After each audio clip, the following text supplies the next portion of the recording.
اسلام آباد کی جو انتظامیہ ہے یعنی چیف کمشنر اسلام آباد، انہوں نے ایڈوکیٹ جنرل اسلام آباد کے ذریعے عمران خان کو شفا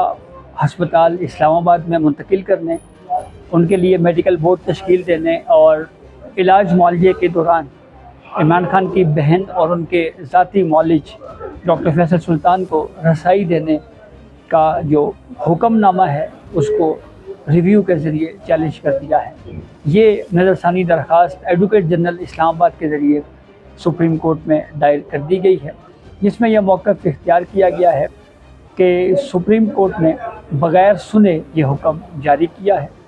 اور ساتھ یہ موقف بھی اختیار کیا گیا ہے کہ یہ جو حکم نامہ سپریم کورٹ نے جاری کیا ہے اس میں آرٹیکل 10A جو کہ یہ بات کرتا ہے کہ شفاف ٹرائل کا حق جو ہے وہ تمام فریقین کو حاصل ہوگا، یا تمام فریقین کو شفاف ٹرائل کا حق دیا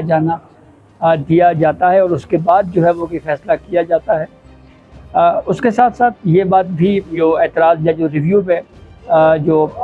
موقف اختیار کیا گیا اس میں یہ بات کہی گئی ہے کہ یہ جو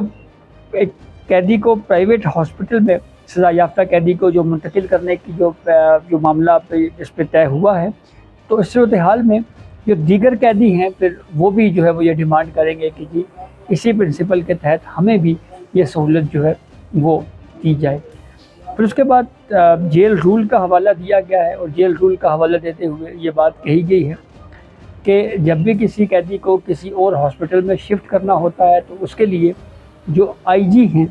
IG جیل خانہ جات، ان کو باقاعدہ لکھا جاتا ہے، ان سے پرمیشن لی جاتی ہے، اور جو خرچ آتا ہے وہ وزارت صحت جو ہے وہ برداشت کرتی ہے۔ تو اس فیصلے میں دوسرا وہ ریلیف جو مکمل طور کے اوپر دے دیا گیا ہے، لیکن کہا یہ گیا کہ یہ عبوری ریلیف ہے، لیکن ساتھ یہ بھی کہا گیا ہے کہ ابھی مینٹینیبلٹی کا ایشو جو ہے وہ ڈیسائیڈ کیا جانا ہے، تو اس لیے ریویو کیا جائے۔ سپریم کورٹ اپنے گزشتہ روز یعنی 18 اگست کے فیصلے کے اوپر ریویو کرے۔ جہاں پہ یہ ریویو کی ڈیمانڈ کی گئی ہے وہیں پہ جو عمران خان کی بہن ہے عظمیٰ صاحبہ، انہوں نے اپنے وکیل عزیر بھنڈاری کے ذریعے کچھ ایڈیشنل ڈاکومنٹس سپریم کورٹ میں جمع کروا دیے ہیں۔ وہ جو ایڈیشنل ڈاکومنٹس عمران خان کی بہن نے سپریم کورٹ میں جمع کروائے ہیں اس میں پوری ہسٹری بیان کی گئی ہے کہ جب عمران خان اور نواز شریف جیل میں تھے تو اس وقت کیا ہوتا رہا، یعنی کس طرح سے ملاقاتیں کروائی جاتی رہیں۔ پھر جب لاہور ہائی کورٹ سے رجوع کیا گیا، ECL سے نام میاں محمد نواز شریف صاحب کا کیسے نکلا، پھر اس کے بعد عمران خان کو ایئر ایمبولینس کے ذریعے جو ہے وہ کس طرح سے باہر لے کے جایا گیا، ان کو باہر کے ایک جو پرائیویٹ ہاسپٹل ہے اس کے اندر ان کا علاج ہوا، تو وہ ساری مثالیں جو ہیں وہ یہ بیان کی گئی ہے۔ تو جس سے یہ بظاہر یہی لگ رہا ہے کہ پاکستان تحریک انصاف یا عمران خان کی بہنیں جو ہیں وہ کورٹ کے سامنے یہ ریکارڈ پہ یہ بات لانا چاہ رہی ہیں کہ جو اس وقت جو نواز شریف صاحب یا ان کی اہلی یا ان کی بیٹی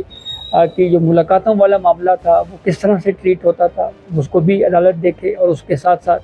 یہ مثال بھی بیان کی گئی ہے کہ کس طرح سے علاج کے لیے جو ہے وہ میاں محمد نواز شریف صاحب کو باہر بھجوایا گیا ہے۔ تو یہ وہ معاملہ ہے جو اب سپریم کورٹ آف پاکستان میں ریویو کی صورت میں آ چکا ہے، تو اس کو اب سپریم کورٹ ٹیک اپ کرتی ہے نہیں کرتی، یہ بہرحال دیکھنے والی بات ہوگی۔ 2 دن کی ڈیڈ لائن ہم اس کو کہہ سکتے ہیں کہ دی گئی ہے سپریم کورٹ کے فیصلے میں، کہ یہ کہا گیا تھا کہ 2 دنوں میں جو ہے وہ عمران خان کو شفٹ کرنا ہے شفا انٹرنیشنل ہسپتال میں۔ آج کا دن تقریباً اب سمجھیں کہ ایک دن اگر یہ گزر گیا تو پھر کل کا روز ہی ہوگا، اور ان 2 دنوں میں اگر امپلیمنٹیشن نہیں ہوتی تو عدالتی حکم کی عدم عمل درآمد کے معاملے پہ سپریم کورٹ نے پھر اس کا میکانزم اپنے 7 صفحات پر مشتمل حکم نامے میں دیا ہوا ہے کہ پھر PTI جو ہے وہ اس معاملے پہ دوبارہ سے درخواست دائر کر سکتی ہے، اور اگر جو دی گئی سہولت ہے اگر اس کا غلط استعمال کیا جاتا ہے تو پھر ایسی صورتحال میں حکومت کے پاس یا جو مجاز آفیسر ہیں چاہے وہ جیل حکام ہیں وہ پھر رجوع کر سکتے ہیں سپریم کورٹ آف پاکستان سے. تو اہم معاملہ ہے اور دیکھنے والی بات یہ ہے کہ ریویو جو ہے وہ کب تک جو ہے وہ فکس ہوتا ہے اس معاملے پہ. تو جو کچھ اپڈیٹ تھی جس سے ہم نے آپ کو آگاہ کیا، بہت شکریہ.